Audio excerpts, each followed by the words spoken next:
Hi, my name's Mark, one of the pastors here at Trillium. When I was a kid, I used to watch professional wrestling on Saturday mornings. I had two younger brothers. Wrestling was a part of our life. We just loved to wrestle with each other, and we'd all gather in front of the TV on Saturday mornings to watch professional wrestling. And I've watched it on and off over the years. I have to admit that I find it compelling to watch, especially the old videos from the 90s on YouTube. But at the same time, I'm kind of horrified that I like it. Because the whole premise of wrestling is stupid. These two grown men pounding away on each other for no apparent reason in most cases. It just doesn't make any sense to me.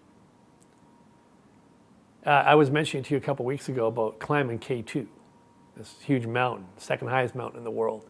Part of a group of mountains called the 8,000ers, 14 peaks in the Himalayas, all 8,000 meters or higher, the highest mountains in the world. And if you want to join the mountaineering pantheon, you climb all 14 of those without the assistance of oxygen, and you get into the group. And there's only 40 people or so who have done that. And it's an amazing accomplishment when you think about it. But I'm looking at the pictures, and as beautiful as they are, I'm thinking to myself, why would you want to climb an 8,000er? It doesn't make any sense at some level. Why would you do it? It makes about as much sense to me as professional wrestling does. And yet, I'm looking at these pictures and I feel my heart compelled. I want to do it. I really want to do it. You know, there's a story in the Old Testament about Jacob wrestling with God. Kind of piques my interest, you know. And there's Jacob. He's made a mess of his life. He's done some really nasty things to people, and he's on the run. He's fleeing away from his mess, like most of us do. And finally comes to the end of the line, and he's got nowhere to go, and he's just too tired to go anywhere. He's out of time and space. And he has no ambition to run from it anymore. And it says in that moment, in the evening, through the night, he wrestles with God. And he actually makes it through to dawn. They're wrestling the whole night through. And God actually puts Jacob's hip joint out of place.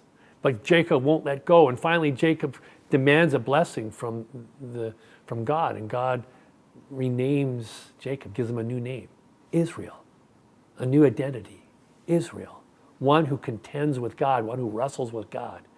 And Jacob embarks on a whole new venture in life because of this. He's changed by it.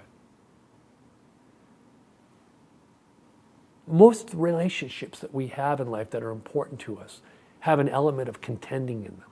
Like I would suggest to you that marriage is a contending relationship. Being a parent or a child is a contending relationship. By contending, I mean being stretched in new directions, because that's what the word contend literally means, to be stretched. These relationships are meant to stretch us. In a sense, they're wrestling relationships.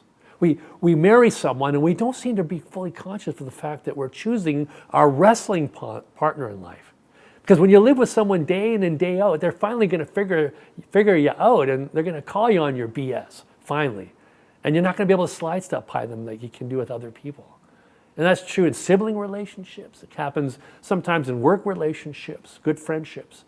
These are contending relationships, and they're important to us. They're the source of our growth in life. And it's the part of life that I think sometimes we're most scared of or reticent to jump into. We don't like to get into the ring.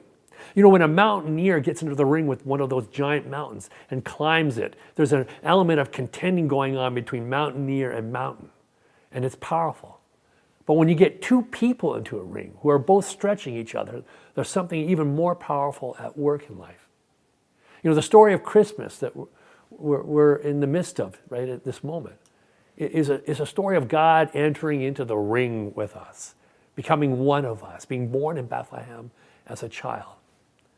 But we're shown in the story of Jesus' birth, who is called Prince of Peace, the beginnings of a new way of contending with each other. Not in a way of win-lose, not in a way of attack and victory over one another, but a stretching that's going to bring life and wholeness. This is a wonderful invitation for us to begin to re-enter the ring with the hope that there is a different way for us. One where the blessing of contention comes to us and the gift of contending with each other will be received with all its joy.